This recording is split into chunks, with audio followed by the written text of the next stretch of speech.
O nosso programa, como a gente anunciou já no início, hoje ele tem assim um motivo muito especial, porque nós estamos recebendo o Renato Marocchi, que é diácono em Irati, um grande amigo, aniversariante do dia, vale dizer isso também, está de parabéns o nosso Renato hoje, para a gente falar a respeito da campanha da fraternidade, gente, que esse ano tem um tema assim totalmente ecumênico para todas as igrejas, para todas as crenças trabalharem o mesmo assunto. É bem interessante isso, né, Renato? Porque foi uma coisa assim de política pública que abrange a comunidade no geral. Perfeitamente.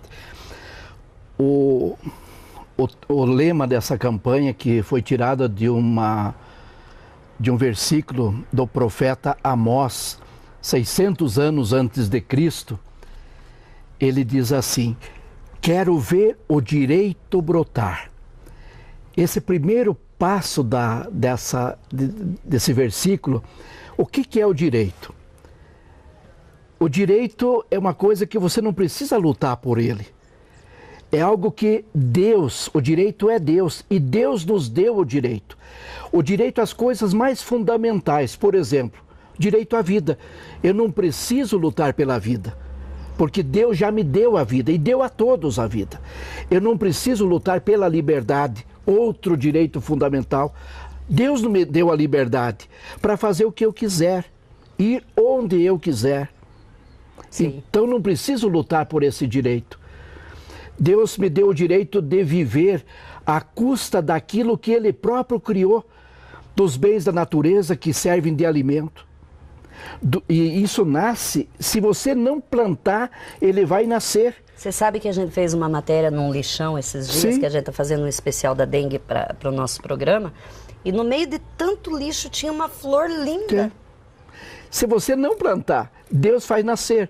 Faz nascer, eu vejo na minha área da terapia naturalista, as plantas que nascem espontaneamente, Deus planta, e planta perto das pessoas que dela precisam.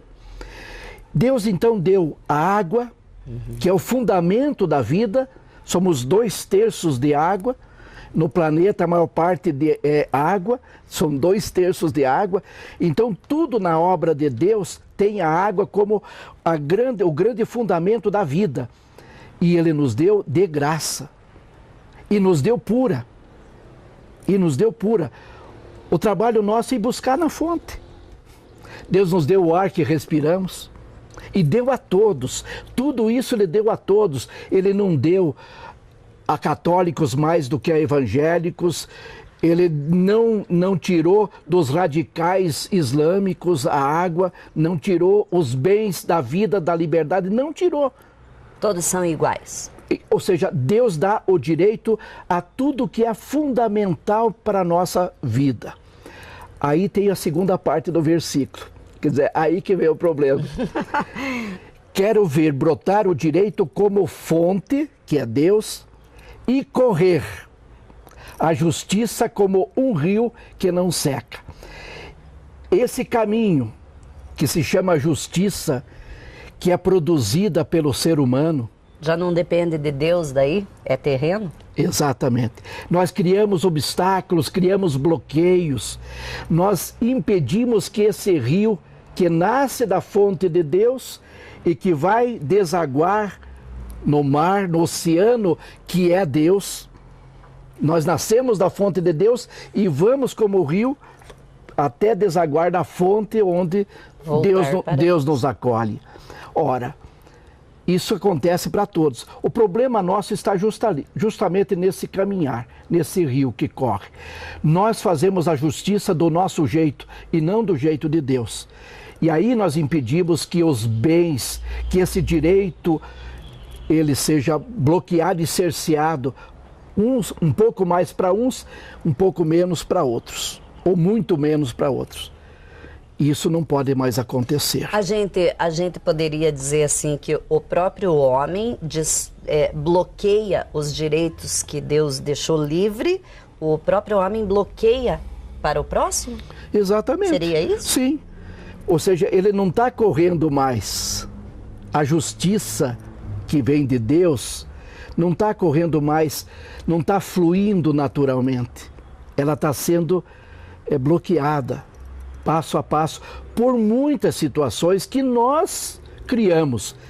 E isso está impedindo a vida, está impedindo o bem, está impedindo essa fonte que vem de Deus continue produzindo vida por esse caminho. Então, nós não podemos deixar, ele diz assim, olha, que esse riacho da justiça humana seque. Então, de tempo em tempo, pelo menos uma vez por ano, a igreja provoca isso.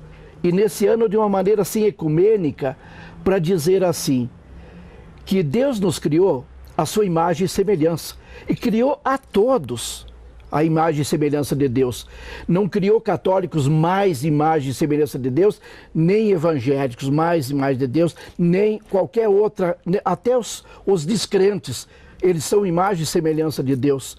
Porque se você olhar dentro de uma célula, na minúscula parte da vida do ser humano, está lá a essência da vida de uma forma super bem organizada, que é o espetáculo. Porque ali, cada célula, ela é independente. Ela tem a sua energia própria, e é uma energia atômica, porque dentro dessa célula tem o átomo, sim, que é poderosíssimo. Então, a energia de Deus está ali. O átomo, o atômico, o fluido vital está em Deus, na minúscula parte da vida de um ser humano, de um animal, de uma planta, está ali naquela célula esse átomo, a força de Deus que está ali. Então, por fora nós podemos até ter alguma aparência diferente, mas por dentro somos todos iguais. Todos iguais. Todos temos 5 trilhões de células, temos vasos sanguíneos, as glândulas, os fluidos hormonais, tudo é igual. Os desequilíbrios somos nós que produzimos por causa da nossa justiça, do nosso jeito de tratar as coisas de Deus. Não tratamos como coisas de Deus, mas como coisas nossas. E aí a gente se apodera disso e a desgraça chega. E aí, a cada um, segundo suas obras. Perfeito. Fazer o quê? Cada um escolheu, né? Exatamente. O jeito de agir. Renato, na verdade, o principal foco dessa campanha desse ano seria o saneamento básico. Sim. Né? Vamos partir para o assunto política pública agora. Política pública. Né? Nós temos, sempre a gente fala assim que é bom a gente orar, rezar pelos nossos governantes. Perfeito. Porque para que eles tenham discernimento, mas a gente até conversava com o Padre Nelson, um abraço para o Padre Nelson, né, da Perpétuo Socorro. Eu comentava com ele, a nossa dificuldade maior hoje no Brasil inteiro é fazer obras que aparecem. E, tipo assim, o esgoto, o saneamento básico que fica embaixo da terra, a maioria, claro, com algumas exceções, não estamos generalizando, né? Mas a maioria dos governantes não tem muito interesse nisso, né? É verdade. Então, mas vamos falar assim de política pública, pensando que tudo que fazemos é política e tudo que fazemos tem um efeito, uma consequência pública. Tudo que fazemos.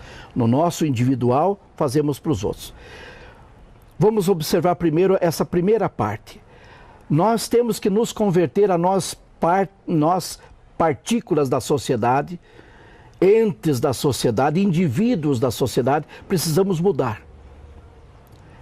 Por exemplo, quanto de alimento cada um come durante o dia? Eu tentei calcular, pesar, mas dá assim umas 800 gramas. Gente, ele 800, eu deve dar umas 500. Por aí, mais ou menos, por aí. Agora, você sabe quanto que nós geramos de lixo por dia no Brasil? Isso, os 200 milhões de habitantes geram 200 milhões de quilos de lixo por dia. Geramos 1 quilo de lixo por dia. Cada pessoa. Cada pessoa. Então, nós compramos um choquitos, como é que chama? Doritos. Doritos qualquer coisa que você compra, você come isso em minutos, pesa muito pouco, 100, 200 gramas, e aí fica essa embalagem. Onde é que vai para o lixo? Isso mesmo. Para o lixo. Porque nós não temos ainda a cultura da reciclagem, do reaproveitamento e principalmente de não usar essas coisas. Nós podemos viver sem isso. Sim. Mas a busca de uma facilidade, de um comodismo até para ter as coisas mais fáceis para nós geramos muito lixo. E esse lixo não tem para onde você colocar. Esse quilo de lixo por dia vai para onde? O planeta não suporta Não isso. suporta. Então, veja bem, 200 milhões de quilos de lixo por dia no Brasil. No Brasil, países mais ricos produzem mais, 3 a 4 quilos de lixo por dia. Então, aonde que vai? Hoje não se tem mais onde jogar o lixo. Se a gente pegar, fazer esse percurso que nós vamos fazer com os jovens, as crianças na catequese e com os jovens, nós vamos seguir o caminhão do lixo a partir da nossa casa e vamos seguir para ver o percurso, para onde é que vai esse lixo. Aqui ainda está mais ou menos sendo bem tratado, não é o ideal. Mas a nossa região ainda é um pouco privilegiada nesse assunto, né? Sim, não é o mas ideal, ainda não é o ideal. Ainda não é o ideal. Mas vamos conhecer. Ou seja, esse lixo não tem como ele... Se formou lixo, ele não se desmancha amanhã. Não. Então eu preciso cuidar para não produzir lixo. Você sabe que nós temos um quadro no nosso programa que é a receita, né? A nossa culinária, o nosso quadro de culinária. E sempre a gente está usando o potinho de sorvete, né? Eu falo, gente, eu estou usando o potinho de sorvete. Esse potinho, ao invés de você jogar fora, usa. As mulheres vão nas lojas, quase que todo mês mulher tem mania de pote, né? Sim, não sei se exatamente, todo mundo tem. Mania de pote, né? A gente vai lá, compra pote pra quê? Sendo que tem o potinho de sorvete, sendo que tem o potinho do Ativa ali de fibras, que você pode reaproveitar em casa para guardar mantimentos para tudo. Exatamente. Então a gente tem que aprender a cuidar. Essa é a primeira política pública. Porque se você não cuidar primeiro em casa, bobagem você criticar governantes.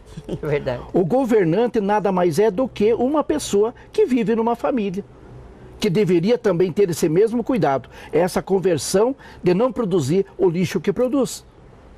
Esse é o primeiro passo. Segundo passo, os governantes, as pessoas que estão em uma entidade pública hoje, seja na Câmara de Vereadores, seja na Prefeitura, nos diversos cargos, seja no governo estadual, federal, qualquer entidade pública, seja na Sanepar, na Copel, essa pessoa, quando um ser humano, um cidadão, que cumpre suas obrigações e não tem como não cumprir, é obrigatório. Porque a conta chega no portão e você não sabe o que você está gerando de custo, consumindo água, consumindo luz, ela chega ali e se você não pagar é cortado.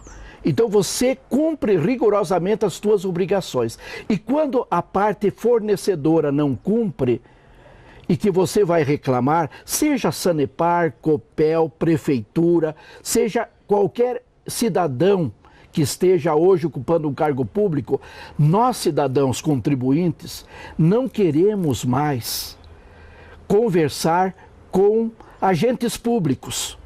Nós queremos conversar com o cidadão que está agora como agente público. Porque, na verdade, o que as pessoas têm que aprender, né, Renato, não é eu sou autoridade. Eu sou o prefeito, ou eu sou o vereador, ou sei lá, o governador, o presidente. Eu estou. Está.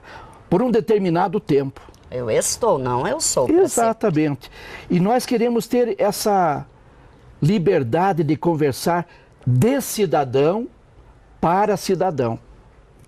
Porque aquela pessoa que está lá, nessas instituições públicas, elas têm um corporativismo que é violento no diálogo, na discussão. Ele sempre vai defender o seu canto. Não, nós não podemos, por causa disso, vai dar 1000 desculpas. Nós não queremos desculpas. O cidadão não aceita mais O que você, como cidadão que está ali como prefeito, como vereador, como chefe desse departamento, o que você, como cidadão, tem que fazer? Porque o julgamento vem dos teus próprios filhos, não do povo. O povo você engana, mas a tua família você não engana. E pior ainda, a consciência, essa pior ainda. Claro, não vai conseguir. Vai ter que cobrar. Exatamente. Né? Então, nós precisamos ter essa conversão pessoal para depois ter uma conversão política e pública. Você sabe que eu ouvi uma frase num congresso que eu participei em novembro agora, do ano passado, que a pessoa falou assim: gente, façam a parte de vocês. Parem de reclamar e de esperar do governo, porque o governo é o problema. É o problema. Então, se o cidadão não fizer, né? O governo não sabe administrar, porque com certeza ele já não foi um bom administrador na sua própria casa. E, na verdade, vamos falar um pouquinho sobre isso, Renato. Essa questão do lixo, eu não lembro, quando eu tinha meus 12, 13 anos, de ouvir falar sobre reciclagem. Eu estou com 45 anos. Então, na verdade, esse assunto ele só veio à tona e veio para discussão depois que a coisa já tinha tomado um rumo complicado. E nós precisamos cuidar disso. O lixo é lucro. Nós temos que pensar assim. O lixo é lucro, o lixo é dinheiro. E nós podemos produzir dinheiro. Então, se você simplesmente pega e joga, você está jogando dinheiro fora. E eu vou dar um exemplo assim de desperdício que nós fazemos com um bem muito precioso que é a água, que custa muito caro. Nós sabemos o preço que custa a água que entra na nossa casa e a água que sai da nossa casa pelo esgoto. Custa um preço caríssimo. Vamos pegar assim, desses 10, 20, 30 metros de água que você consome e paga no final do mês, quanto de água é usado para a tua necessidade vital, beber e fazer comida?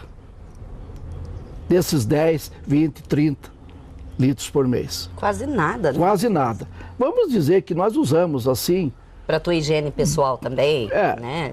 4, 5... digamos, metros de cúbicos de água para essas necessidades por mês, se a família for mais ou menos grande. O restante nós usamos dessa água tratada para quê? Para puxar descarga, e vai 5 litros cada puxada de descarga. É muito dinheiro jogado fora. Faz mal para o nosso bolso e faz mal para o planeta. Tomamos banho com essa água tratada, caríssima, que vai para o esgoto. Só passa aqui, não se aproveita nada. Então, com esse banho poderia ser feito tranquilamente, coletando a água da chuva. Então, gente, hoje nós estamos fazendo essa conversa com o Renato Marocchi. Você, depois dos nossos comerciais, do recadinho do G-Center, aí a gente continua com essa conversa. Começamos num cantinho maravilhoso lá fora, na gruta, e agora estamos dentro da sala dele, estamos aproveitando a casa do Renato Marocchi. Renato, nós falávamos a respeito do reaproveitamento de água.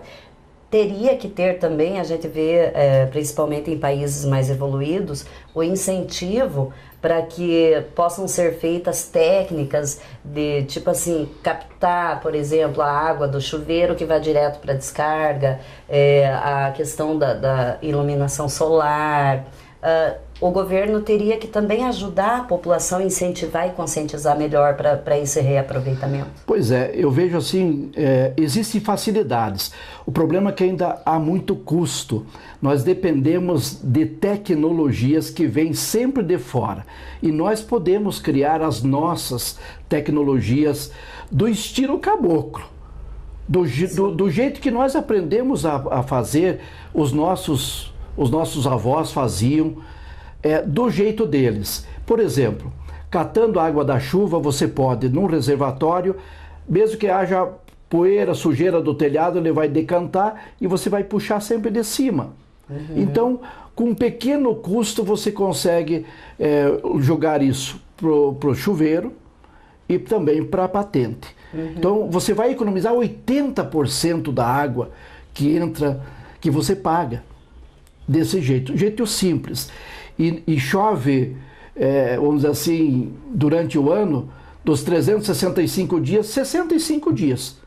Já é o suficiente. 300 dias nós temos de sol. Então, se você quiser, no inverno, aproveitar Tem umas mangueiras, põe no teu telhado umas mangueiras daquelas resistentes ao calor, ao sol, faz uma serpentina, uma caixinha de água dessas coletada da chuva, passa por essa serpentina que esquenta no telhado, põe lá uma lona preta, entendeu?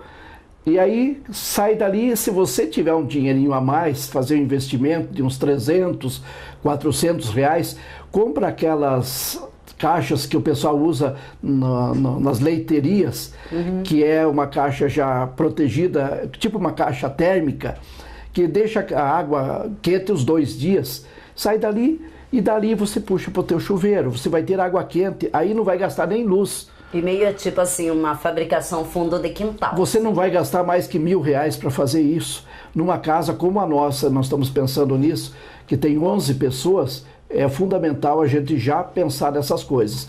Mas nós fizemos uma coisa mais simples. Nós fizemos um investimento menor, compramos 2 baldes de 20 litros para cada chuveiro. Então, quando a gente vai tomar banho, cada banheiro, nós temos 3 aqui, então compramos 6 baldes. Você vai tomar banho, você põe o balde no meio das pernas, a água vai cair automaticamente ali, vai encher o balde. Esse balde fica do lado da patente. E quando você precisa, joga o meio balde e está resolvido o problema. Então você já evita Agora me despertou uma curiosidade, porque assim, gastar. Você falou são 11 pessoas na família, tem bastante criança, né? Sim. E a criançada, como que ela aderiu isso, como que ela aceitou isso? Nós daí compramos uma banheirinha, uma bacia maior, e é uma graça para eles, porque daí eles vão ali, tomam um banho, enche aquela bacia. 3 ali, enche mais ou menos, eu acredito com uns 20 litros por aí, enche, ou mais um pouquinho. E aquela água é, durante todo o dia, usada nos 3 banheiros. Nós diminuímos quase 50% do custo da nossa água, apenas fazendo esse mínimo cuidado. Um investimento de o que? 6 baldes, R$1,99 cada um, e mais aquela outra caixa que custou mais ou menos R$15. E pronto, já economizou. Você economiza, nossa, é metade do que você gasta. Nós gastamos bastante.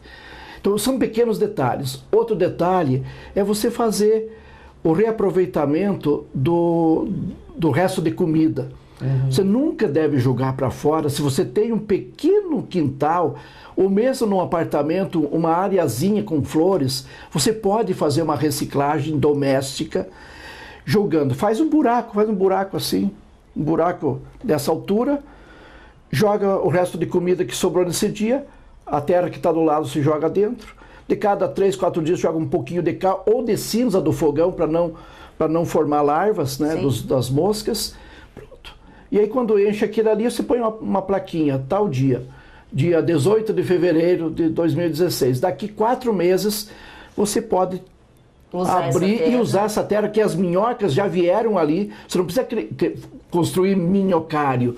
A minhoca vem onde tem serviço para ela, e ela faz esse serviço muito bem. Vira tudo isso humus, que você pode colocar nos vasos de flores, pode colocar na horta, pode colocar onde você quiser. E assim, às vezes a pessoa diz assim, mas eu não tenho planta, eu não tenho horta. Faz então e dá para alguém que tem. Lógico. Não é perdido. Nós temos que começar a ter essa política de mudança de vida, porque nós não temos plano B. Não temos plano B porque não temos um planeta B para jogar o nosso lixo. Nós não temos mais onde jogar. O lixo que você joga, as consequências voltam contra nós. Veja, numa sociedade sofisticada, com tantos progressos tecnológicos, está perecendo por causa de um pernilongo. Gente. Isso é coisa mais absurda do atraso da capacidade humana de fazer mudanças. E uma coisa que depende somente do cidadão. Não adianta fazer vacina, não adianta achar a cura, não adianta, porque o cidadão em si, se ele não fizer a parte dele, o mosquito vai estar ali. Lógico. Então não é o mosquito o culpado pela chikungunya, pela dengue, pela zika e nem por todas as doenças consequentes. Não é o mosquito, somos nós. que não temos capacidade de fazer mudanças mínimas, mas necessárias. Porque esta fonte do direito à vida continua sendo gerada. Mas nós não sabemos fazer a justiça, sim, esse rio correr e desembocar lá no oceano. Nós estamos impedindo e provocando a morte antes que a vida chegue no oceano.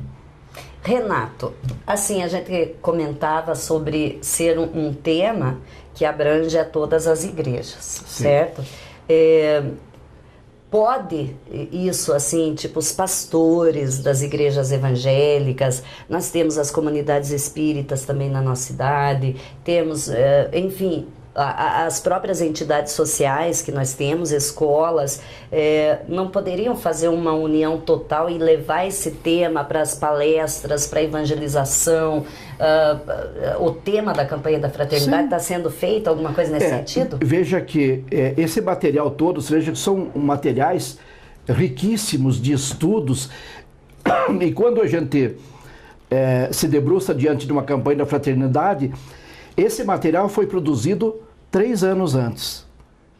Pesquisa, aqui tem dados extraordinários de pesquisa que foram realizados, aqui no caso, por 5 igrejas. Uhum. A Igreja Católica, aí tem uma lista de igrejas que participaram desta elaboração, que é a Igreja Católica, a Igreja Evangélica de Confissão Luterana no Brasil, legal, Igreja Episcopal Anglicana do Brasil, Igreja Presbiteriana Unida do Brasil, Igreja Síria Ortodoxa de Antioquia, o Centro Ecumênico de Serviços à Evangelização e Educação Popular, que é uma organização de evangélicos, a Igreja da Visão Mundial, a Aliança de Batistas do Brasil, que formam e a diretoria do CONIC, que são as 5 igrejas tradicionais. Por isso ela foi determinada como ecumênica. Como ecumênica. Agora, o grande problema é assim,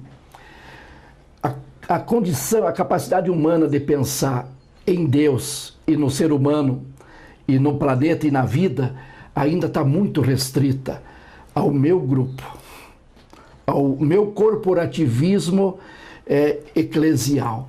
Isso não pode existir. Porque o mosquitinho da dengue, da chikungunya, vai morder você que é evangélico, você que é católico, você que não acredita em Deus, e vai causar os mesmos danos.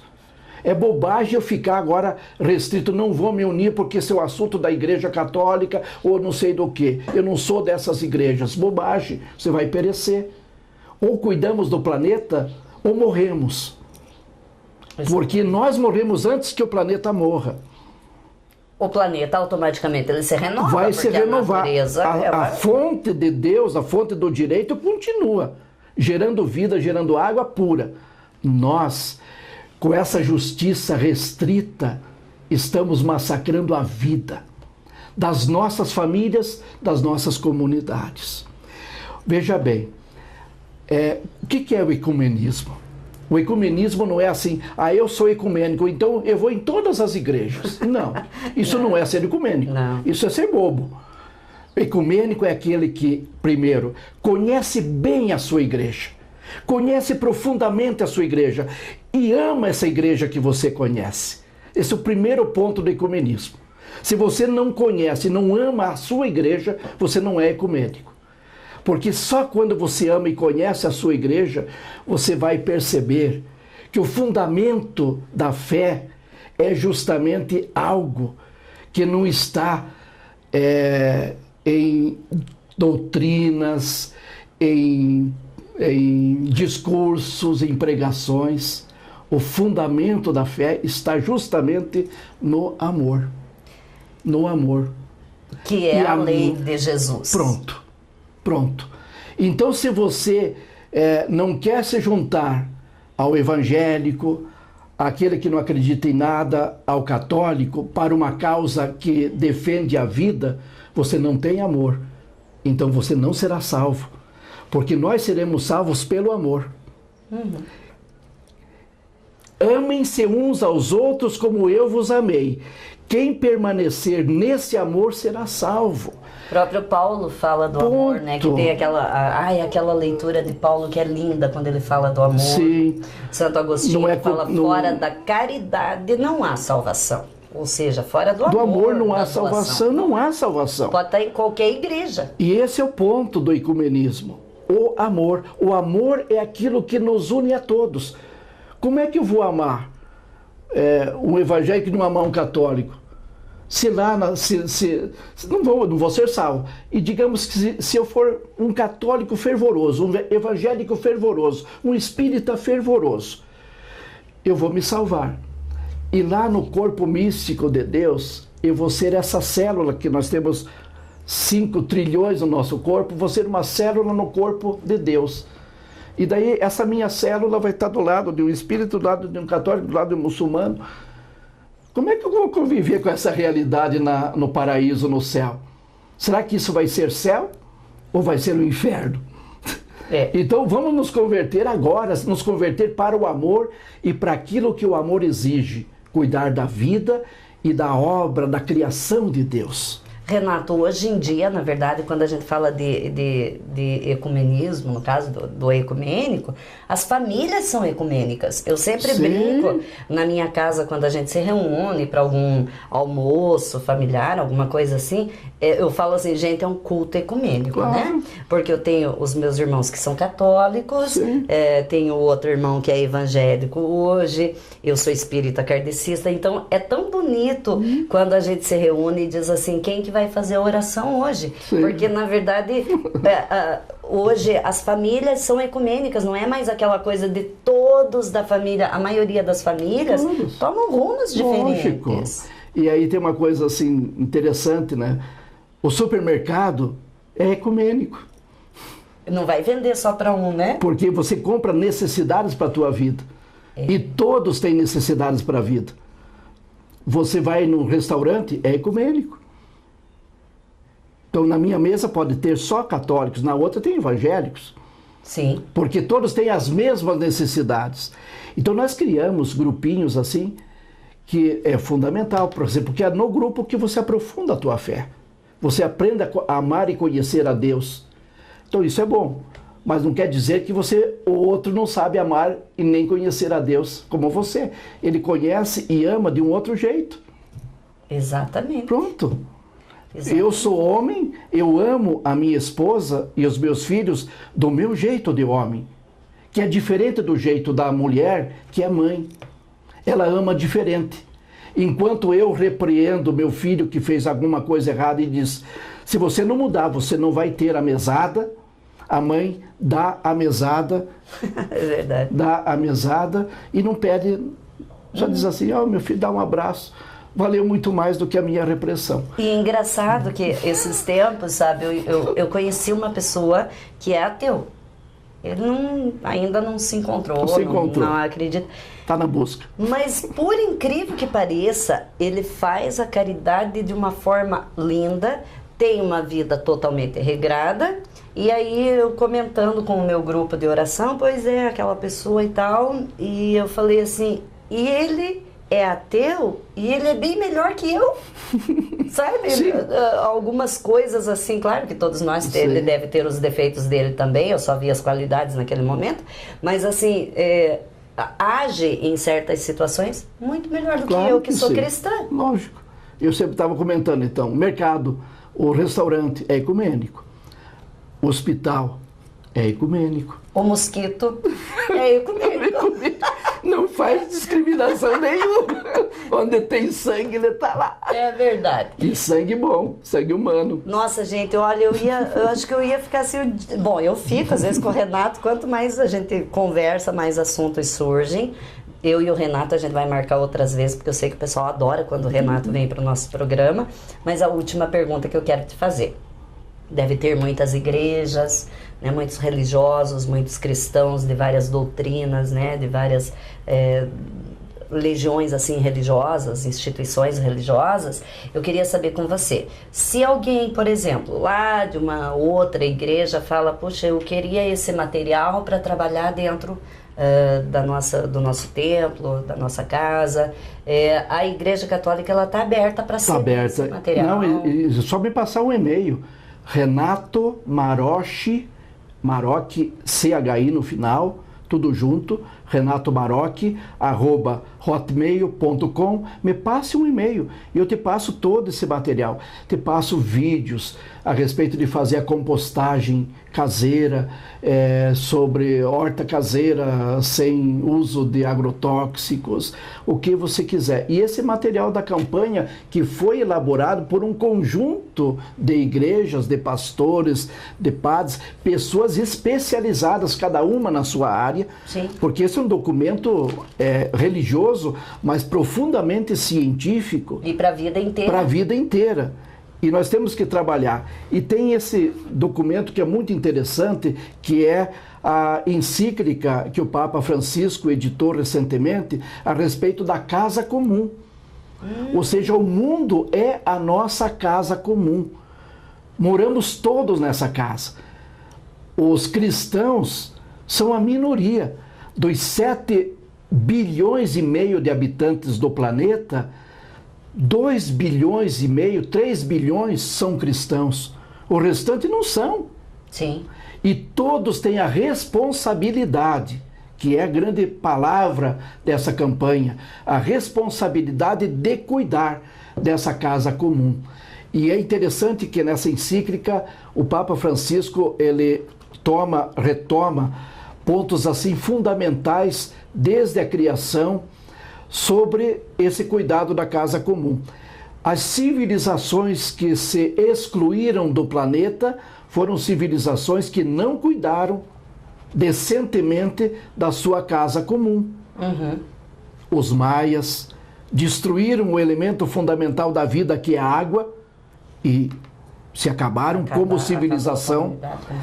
São Paulo, a cidade de São Paulo e as grandes cidades do Brasil, as maiores produtoras de lixo e de descuido com os bens da criação, estão fadadas a se eliminarem, se excluírem, desaparecerem em 20 anos.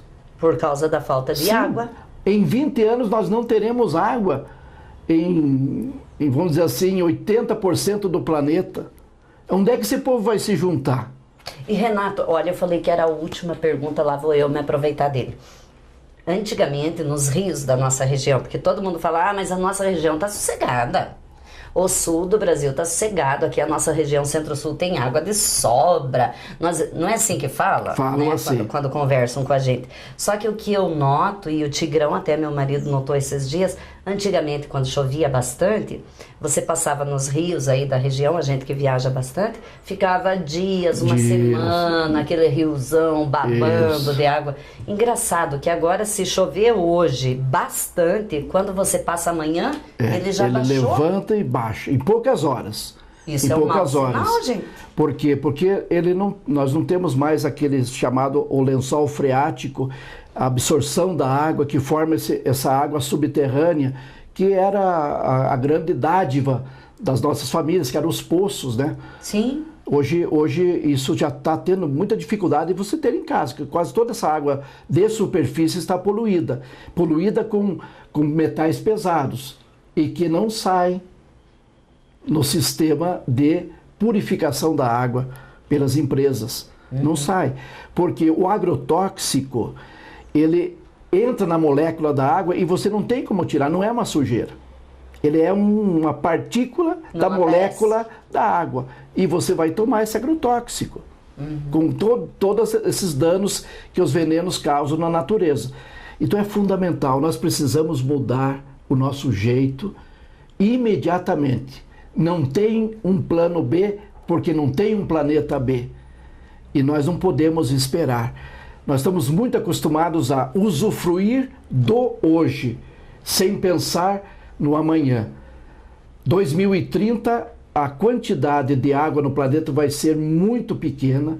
E a pergunta é, onde é que vão viver os nossos netos?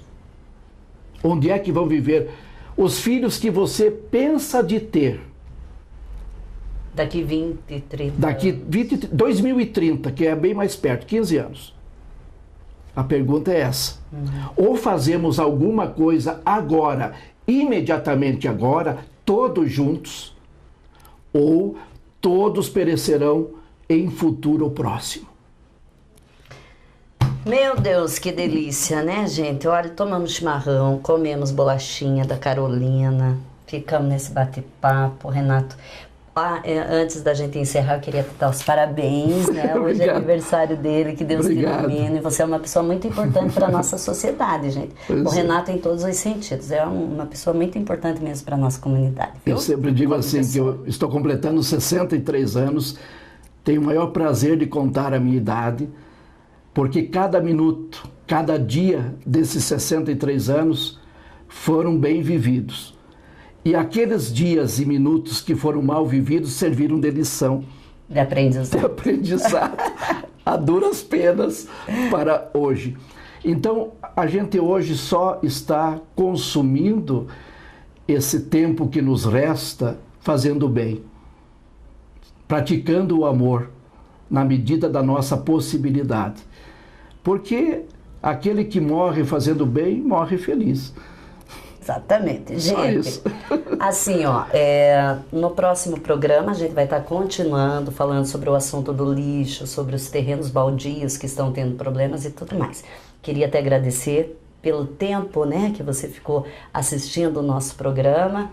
Deixar um beijo para todas as meninas da culinária aí, que aproveitem para fazer esse empadão, porque ele é muito gostoso, né? Parabenizar o G-Center e também o Senac pela ação que a gente mostrou aqui durante o programa. Fiquem com Deus e até a semana que vem. Deus abençoe a todos.